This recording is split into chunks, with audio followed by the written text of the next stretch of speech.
Ujio wa teknolojia una mambo mawili. Jambo la kwanza una positive side, lakini jambo la pili huwa una negative side, na hapa nitazungumzia upande wa negative. Mfano, sasa hivi kila kitu ambacho tunakula vinatengenezwa viwandani, na wakati mwingine hata mazao pamoja na mbegu vyote vinatengenezwa kiwandani. Ndio maana unamkuta mkulima ananunua mbegu ya kwenda kuzalisha zao lake kutoka kwenye maduka ya pembejeo, lakini pia anatumia mbolea ambayo imetoka viwandani. Bado anakuja kutumia mbolea kwa ajili ya kukuzia, mbolea kwa ajili ya kuvunia. Hiyo yote ni kemikali. Bila kufanya detoxification kwenye mwili wako, unakuwa hauko salama katika afya ya ini pamoja na figo.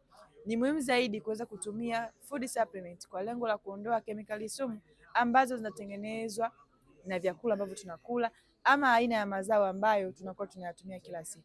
Ikiwa kama kila siku unakula chakula na haujawahi kufanya detox hata mara moja angalau kwa mwezi ama kwa miezi miwili, ni muhimu zaidi kuweza kulinda afya yako ya figo na afya yako ya ini kwa kufanya detoxification. Ikiwa unatamani kupata hiyo program, tupigie simu sasa kupitia namba zetu ambazo zipo katika bio ili tuweze kukusaidia.